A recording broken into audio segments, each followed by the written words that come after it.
Master CVV. నమస్కారం.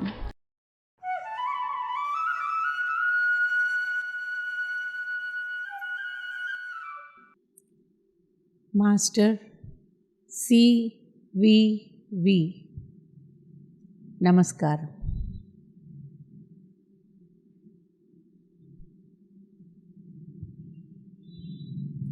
అందరికీ నమస్కారం.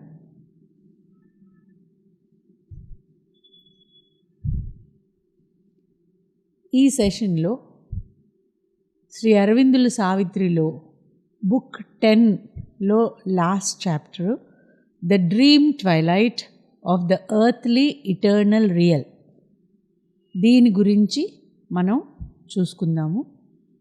దీన్ని తాతగారు తెలుగులో సిసలైన నిజము సంధ్యా స్వప్నము, the eternal earthly real dream twilight. Earthly reality, eternal earthly రియాలిటీనేమో సిసలైన నిజము అని, డ్రీమ్ ట్వైలైట్ అంటే సంధ్యా స్వప్నము అనేలాగా ఆయన తెలుగులోకి దాన్ని ఉన్నట్టుగానే అనువదించినారు. ఇది ఈ బుక్లో మనకు అన్ని చాప్టర్స్ కూడాను ఒకదాని కంటిన్యూయేషనే ఒకటి. ఎందుకంటే సావిత్రి యమ సంవాదం ప్రారంభం నుంచి వాళ్ళిద్దరికీ ఒకళ్ళతో ఒకళ్ళకి ప్రేమ మృత్యువు మధ్య వివాదము సంవాదము జరుగుతూ ముందుకు వెళ్తున్నారు. ఎవరు ఓడిపోవడానికి కానీ వేరే వాళ్ళు చెప్పింది, ప్రతిపక్షం వాళ్ళు చెప్పింది ఒప్పుకోవడానికి లొంగడానికి అంగీకరించట్లేదు. సావిత్రీదేవి సత్యం బ్రహ్మన్ని ప్రారంభంగా తీసుకుని ఉంటే, యమధర్మరాజు సత్యం అంధకారం నుంచి ఎక్కడి నుంచి అయితే ఈ సృష్టి ప్రారంభమైందో శూన్యం, అక్కడి నుంచి తీసుకుని ఆయన చెప్తున్నారు. ఎవరికి వారు దృఢ సంకల్పంతో కొనసాగుతున్నదే ఇందులో కూడా మనం చూస్తాం. There came a slope in the journey of the three. The two contestants were strong on their stand, unyielding from the dim heart marvel of the ideal, the delicate dreams, the thought fell towards planes of crude reality. ఇద్దరూ కూడాను ఎవరి పట్టుదలతో వారు ఉన్నారు, ముందుకి నడుస్తూ ఒక కొంచెం స్లోప్ కిందికి దిగేలాంటి ప్రాంతం దగ్గరికి వచ్చినట్టుగానమాట. వీళ్ళ మనోభావాల్లో నుంచే కొన్ని శిఖరాలు ఉంటాయి, కొన్ని కిందికి దిగే ఉంటాయి, కొన్ని ప్లెయిన్స్ ఉంటాయి, మైదానాలు ఉంటాయి అనుకుంటే, ఇక్కడ వీరిద్దరూ కూడాను ఒక క్రూడ్ రియాలిటీ అంటే పచ్చి నిజం అంటాను చూడండి, ఆ పచ్చి నిజం అనేలాంటి మైదానం దగ్గరికి వచ్చినట్లుగా వీళ్ళ ఆలోచనలు వీళ్ళ వాగ్వివాదాల్లోకి.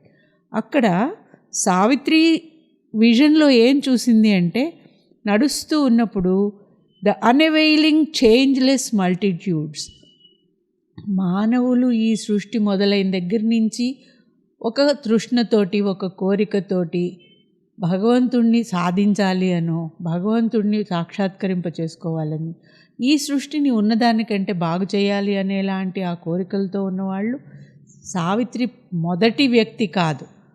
చాలామంది చాలా రకాల ఊహలు ఉద్దేశాలతో ఉన్నారు. The unavailing changeless multitudes. కానీ ఏం చూసింది అంటే, ఎవరి ప్రయత్నాలు సఫలం అవ్వకుండా వందల మంది వేల మంది వృధాగా కృషి చేశారా అనిపించేలాగా monotonous hum of thoughts and acts that ever were the same. అందరూ అటువంటి ఉద్దేశాలు, ఒకేలాంటి ఉద్దేశాలతో ఒకేలాంటి తపనతో ప్రయత్నం చేస్తూ కూడా వదిలేసి చివరికి మరణం చేతుల్లోకి వెళ్ళిపోయినట్టుగా. అల్పమైన ఆశలైన అతి పెద్ద ఆశలైన constructions of the Titan and the worm, అంటే చిన్న మనసుతోటున్న చిన్న కోరికలైనా సరే, అత్యంత పెద్దవనుకున్నవైనా సరే, అద్భుతాలైనా సరే, philosophies, phantom laws, prophets, prophecies, scripts of vanishing creeds, ఎన్నో పవిత్ర గ్రంథాలు, ఎంతోమంది ద్రష్టలు, ఋషులు, మునులు, యోగులు, ఎంతోమంది ఈ భూమి మీద ఇంతకుముందు సావిత్రి వాళ్ళు వెళ్ళటం అనేది, ఆ జాడలన్నీ ఆ భూమి మీద అక్కడ కనిపిస్తూ ఉన్నాయి ఆ చీకటిలో. Lonely ascetic voices, all things the past has made and slain were there. గతంలో పుట్టిపోయిన వాళ్ళందరి గుర్తులు అక్కడ ఉన్నాయి. వాటిని బట్టి ఏం తెలుస్తుంది అంటే వాళ్ళెవ్వరూ ఈ భూమి మీద ఇప్పుడు సావిత్రి ఆశిస్తున్న లాంటి మార్పుని తేలేకపోయారు. ఈ విధి విధానం అనేది ఇలాగే కొనసాగుతూనే ఉంది. Unwearied all returned insisting still because of joy in the anguish of pursuit. అంతమంది ఓడిపోయినా ఆశ ఆగిందా? ఆగలేదు. వాళ్ళకంటే ఇంకో పద్ధతిలో చేస్తేనైనా నేను సాధిస్తానేమో అనే ఆ లోపల నుంచి ఉన్న కోరిక, ఆశ ఉంది చూడండి, దానికి అలసట లేదుట. అన్వేరీడ్, మళ్ళీ జన్మెత్తుతున్నారు, మళ్ళీ కోరికలు తెచ్చుకుంటున్నారు. సాధించాలి అనే పట్టుదలని వదిలిపెట్టకుండానే అందరూ ముందుకి కదులుతున్నారు. Because of joy in the anguish of pursuit and joy to labour and to win and lose. ఓడిపోయినా సరే గెలుపు వైపు వెళ్ళాలి అనే ఆ కోరిక ఇచ్చే ఆనందము, పట్టుదల లోపల నుంచి అదే ప్రేరణ కింద ఇన్ని తరాలు, ఇన్ని యుగాలైనా ఏ ఒక్క కేటగిరీ వాళ్ళ కృషిని ఆపలేదు. Joy to create and keep and joy to kill. ఈ విధంగా అన్నీ ఒక దృశ్యంలాగా సావిత్రిదేవికి ఇన్ని జరిగాయి ఇప్పటి వరకు అనేది చూసింది అక్కడ. Death showed this symbol realm. ఇదంతా సావిత్రికి, చూడు నువ్వు ఇప్పుడేదో అనుకుంటున్నావు కొత్తది సాధిద్దామని, నీ ముందు నీకంటే పట్టుదలతో ఉన్నలాగా ఉన్నవాళ్ళు చాలామంది చాలా కృషులు చేశారు. ఏం సాధించారు? ఏమీ సాధించలేదు. అందరూ నాకు లొంగిపోయారు. చూసుకో వాళ్ళందరూ ఇప్పుడు ఎక్కడున్నారో అని చూపిస్తున్నాడు అనమాట. The motion parable of human life అంతా ఒక దృశ్య చిత్రం కింద ముందు నుంచి మాటలు లేకుండా వెళ్తుంటేనే అర్థం తెలిసేలాగా మొత్తం అందరినీ చూపించాడు.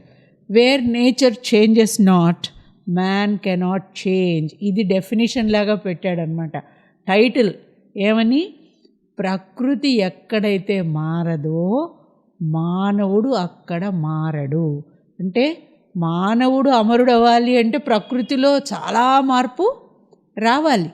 కాబట్టి నువ్వు అనుకున్నది అవదు అనేది నొక్కి నొక్కి చెప్తున్నాడు. The orders in hierarchy are such. ఇక్కడ ఉన్న పట్టుదలతోటున్న నియమ నిబంధనలు అలాంటివి. ఎవరి మాట వినాలి? యమధర్మరాజు మాటే ప్రకృతిలో ఉన్నవాళ్ళు వినాలి అనేది ఇక్కడ అధికారపు ఒక నిచ్చెన ఉంది. దీన్ని ఎవడు దాటలేడు, మార్చలేడు. Man is a captive in his net of mind and beats soul wings against the walls of life. నాకు ఒక ఆత్మ ఉంది అనుకుంటూ ఆ ఆత్మతో ఎక్కడికో ఎగరాలి అనుకునే మానవుణ్ణి ఎలా పోలుస్తున్నారంటే, ప్రాణం అన్న ఒక గదిలో రెక్కలు కొట్టుకుంటూ ఉన్న బయటికి ఎగరలేని ఒక పక్షిలాగానన్నమాట. అది మానవుడి పరిస్థితి. ఎక్కడికి ఎగరలేడు అనుకుంటాడు కానీ. Hope not to call God down into this life. How shall thou bring the everlasting here. ఇక్కడికి భగవంతుణ్ణి, అమరుడైన నిత్యుడైన భగవంతుణ్ణి ఈ అనిత్యమైన లోకంలోకి తీసుకురావాలని ఎలా ఆశపడుతున్నావు? ఎలా సంభవం అనుకుంటున్నావు? There is no house for him in hurrying time. ఇక్కడ కాలం అనేది ఒక క్షణం ఉన్నట్టు ఇంకొక క్షణం ఉండదు. ఇక్కడంతా చలతి, మారిపోతూ ఉంటుంది. ఇలాంటి పరుగులో ఆ స్థిమితంతో ఉన్న అచలుణ్ణి ఎలా తీసుకొచ్చి నిలబెడదాం అనుకుంటున్నావు? Vainly thou seekest in matter's world an aim. ఈ సృష్టికి ఒక ఉత్తమమైన లక్ష్యం ఉంది అని నువ్వు వెతుక్కుంటున్నావు. ఈ సృష్టికి అటువంటి లక్ష్యాలేవి లేవు. No aim there is, only a will to be. కేవలం పుట్టటం, బతకటం, అంతకు మించిన లక్ష్యం ఇక్కడేది లేదు. World cycles show no aim. నువ్వు చూసుకో, ఇన్ని వందల చక్రాలు గడిచింది కాలచక్రంలో. ఎక్కడైనా నీకు ఈ పుట్టటం, పెరగటం, పోవటాన్ని మించిన ఇంకొక లక్ష్యం ఏదన్నా కనిపించిందా? ఉద్దేశం, ఉత్తమమైన ఉద్దేశాలనేవి కలలు. Where leads the march, whither the pilgrimage, who keeps the map of the route or planned each stage? ఆలోచించి చూడు. ఇక్కడ ఈ మానవులందరూ వెళ్ళేది ఎక్కడికి? వీళ్ళు ఒక పుణ్యక్షేత్రాల యాత్రకి అనుకునేట్టయితే వీళ్ళ డెస్టినేషన్ ఏమిటి? వీళ్ళకేమన్నా తెలుసా అసలు? వీళ్ళ రూట్ ఏంటి? వీళ్ళు ఎక్కడికి చేరుకోవాలి అనేది వీళ్ళకి అసలు తెలుసా? వీళ్ళ ఒక్కొక్క దశలోనూ ఎక్కడ ఆగితే వాళ్ళు భగవంతుడికి చేరుతారనేది ఎవరన్నా వీళ్ళకి చెప్పారా? ఏవీ లేవు. వీళ్ళు ప్రయత్నిస్తున్నామంటే అలాగా ఒక బందీగా ఉంటూ రెక్కలు కొట్టుకుంటున్నట్టు తప్ప వీళ్ళ స్వేచ్ఛగా ఆత్మ అనే రెక్కలతో ఎగిరి ఎక్కడికి వెళ్ళలేరు. Mind is the author, spectator, actor, stage. ఈ సృష్టిలో నువ్వు అనుకుంటున్నవన్నీ కూడాను ఈ మనస్సు యొక్క కల్పనే. అదే దీనికి సృష్టికర్త, రచిస్తుంది మొత్తం కూడాను. అదే చూస్తుంది, ఆనందిస్తుంది, దుఃఖిస్తుంది, అదే నటిస్తుంది, అదే ఈ దృశ్యమానమైన మొత్తం ప్రపంచం అంతా కూడా నీ మనస్సే మొత్తం. Mind only is and what it thinks is seen. ఈ మనస్సు ఎంత పవర్ఫుల్ అంటే అది ఒక్కటే ఇక్కడ ఉన్నది. ఆత్మ ఉందనుకుంటే ఆత్మను చూస్తుంది, రాక్షసు ఉందనుకుంటే రాక్షసిని చూస్తుంది, తాను ఏది ఊహించుకుని ఏది ఉంది అనుకుంటే దాన్ని చూస్తుంది. పాము అనుకుంటే పాము కనిపిస్తుంది, తాడనుకుంటే తాడు కనిపిస్తుంది. మనస్సుని మించినది ఇక్కడ ఏది లేదు. If mind is all, renounce the hope of bliss. ఈ మనస్సే మొత్తం కాబట్టి అదే అయితే ఇంక నువ్వు సచ్చిదానందంలో ఉండే శాశ్వతానందం ఇక్కడ వస్తుంది అనుకునే ఆశని త్యజించు, వదిలిపెట్టేసాయి. If mind is all, renounce the hope of truth. ఈ మనస్సే గనక దీనికి మొత్తానికి అనేది నువ్వు ఒప్పుకుంటే శాశ్వత సత్యం అనేది కూడా ఇక్కడ అసంభవం. ఎందుకంటే ఈ మనస్సుకి చలిస్తూ ఉండటం తప్ప స్థిరత్వం లేదు. For mind can never touch the body of truth. ఈ మనస్సు సత్యాన్ని స్పృశించలేదు ఎప్పటికీ. And mind can never see the soul of God. ఈ మనస్సుతోటి నువ్వు ఆ భగవంతుణ్ణి, ఆ పరమాత్మని నువ్వు ఎప్పటికీ చూడలేవు. ఎందుకు చూడలేవు? Mind is a tissue woven of light and shade, where right and wrong have soon their mingled parts. ఈ మనస్సు అనేది వెలుగు చీకటి, సత్యము అసత్యము, పడుగు పేకలాగా రెండు కలిసి అల్లిన ఒక తెర, ఒక వస్త్రం. Error and truth are the obverse and reverse of thought. ఆలోచన విధానంలోనే తప్పు ఒప్పు అనేవి ఒక నాణ్యానికి రెండు వైపులలాగా ఈ రెండు అందులో కలిసే ఉంటాయి. కాబట్టి ఓ Savitri, think not to plant on earth the living truth. ఈ భూమి మీద ఈ మనస్సే ముఖ్యంగా ఉండి ఇక్కడ ఉన్న పరంపర వారసత్వపు అధికారపు ప్రకృతి నియమాలను దాటి think not to plant on earth the living truth.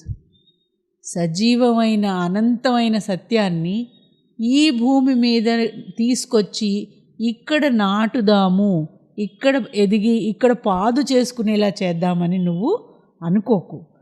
Truth comes not there but only the thought of truth. నిజం ఏమిటంటే సావిత్రి, ఇక్కడికి ఆ సత్యం రాదు. సత్యం వస్తే బాగుండు అనే ఆలోచన మనస్సుకి వస్తుంది. God is not there but only the name of God. ఇక్కడ భగవంతుడు ఎప్పటికీ వచ్చి తన గృహం ఇక్కడ నివాసం ఏర్పరచుకోలేడు. ఆ భగవంతుడు వస్తే బాగుండు, భగవంతుడు ఉంటే బాగుండు అనే ఆయన నామం తలుచుకోవటం అనేది మనస్సు చేస్తూ ఉంటుంది. అంతటి వరకే తప్ప నిజంగా ఆయన వచ్చి ఆయన ఇక్కడ నివసించటం అనేలాంటిది అసంభవం అని సావిత్రికి చాలా వివరంగా యమధర్మరాజు చెప్తున్నారు.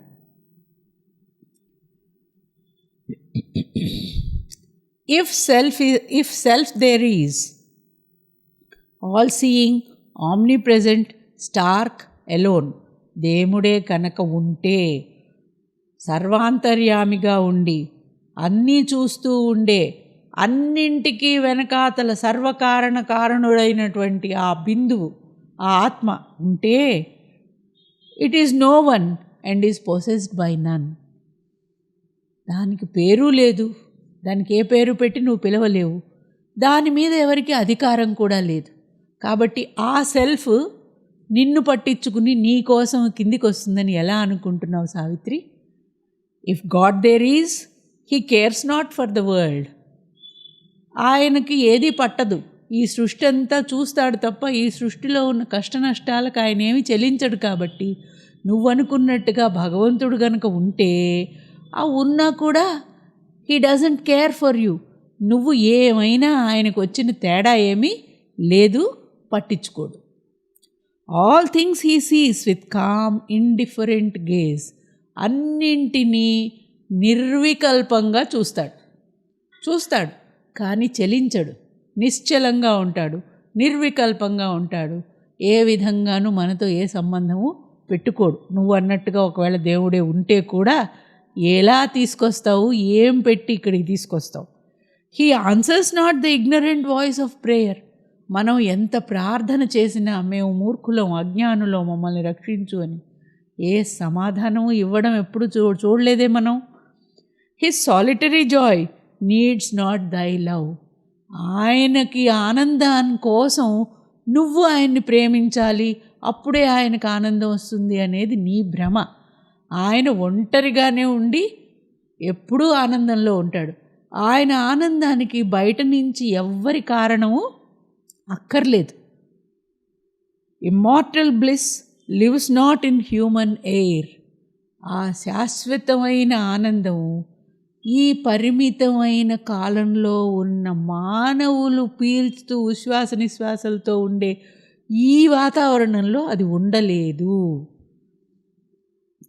How shall the mighty mother her calm delight keep fragrant in this narrow fragile వేస్.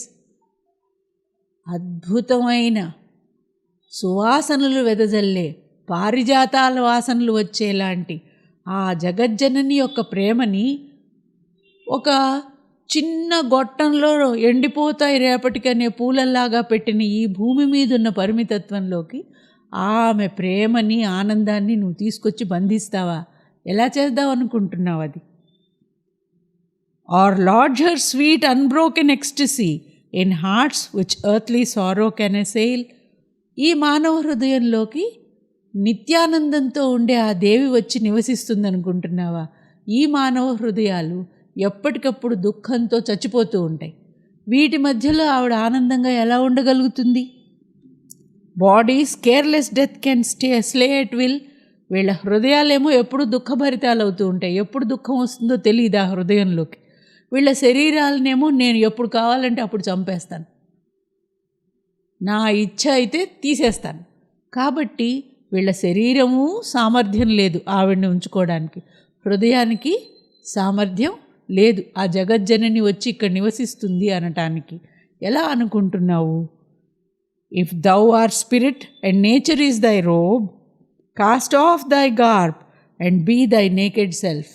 నువ్వు గనక నిజంగా ఆత్మస్వరూపిణివే అయితే, ఈ ప్రకృతి అనేది నీ పైన ఉన్న కేవలం ఒక వస్త్రం, ఒక కప్పు, ఒక ముసుగులాగా అనుకునేట్టయితే ఈ ముసుగు తీసేయి, ఈ వస్త్రం తొలగించు, ఈ ప్రకృతి అనే తెరని తీసేసేయి.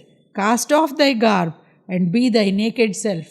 దీంతో సంబంధం లేకుండా ఉండేలాంటి ఆత్మవి గనక నువ్వు అయితే, టర్న్ దెన్ టు గాడ్. ఆ ఆత్మస్వరూపంతో నువ్వు భగవంతుడికేసి తిరిగి ధ్యానం చేస్తే నీకు పని అవుతుంది తప్ప ఈ భూమి మీద ఈ శరీరంతో ఉంటూ ఈ పరిమితత్వంలో నువ్వు అపరిమితత్వాన్ని తేవడం అనుకుంటున్నావే అది అవదు. Then turn to God, for him leave all behind. ఈ భూమి మీద ఉన్నవన్నింటినీ వదిలిపెట్టి ఆయనే కావాలి అనేసి ఆయనకేసి తిరిగి దండం పెట్టు. Forgetting love, forgetting Satyavan. ఈ భూమి, ఈ ప్రేమ, ఈ సత్యవంతుడు అనేవి వదిలేసి నువ్వే గనక ఆత్మవైతే ఆ పరమాత్మ కోసం ఈ శరీరాన్ని వదిలే. O soul, drown in his still beatitude, ఆయన యొక్క నిశ్చల ఆనందంలో లీనమైపో. For thou must die to thy self to reach God's height, ఆయన యొక్క స్థాయికి నువ్వు ఎదగాలి అంటే నేనుతనం నీలో చచ్చిపోవాలి. నువ్వుగా ఉండకూడదు. ఈ శరీరం నీకు పనికిరాదు. I death I'm the gate of immortality, నేను నీకు ఆ భగవంతుడిని కలిసే మార్గం కింద ఈ శరీరం నుంచి నీకు ముక్తినిచ్చి నిన్ను భగవంతుడిని చేర్చే మార్గం కూడా నేనే అని మరణం ఎంత వివరంగా తన వాదం చెప్తున్నాడు. కాబట్టి శరీరంతో ఉంటూ నువ్వు సత్యవంతుడు కావాలి, ప్రేమ కావాలి, ఈ ప్రేమకు ఆయన్ని తీసుకొస్తాను అంటాం అనేది కుదరదు అని ఘాటుగా చెప్పేశాడు. ఇప్పుడు తర్వాత ఏమవుతుంది అనేది మనం నెక్స్ట్ సెషన్లో చూసుకుందాం. నమస్కారం.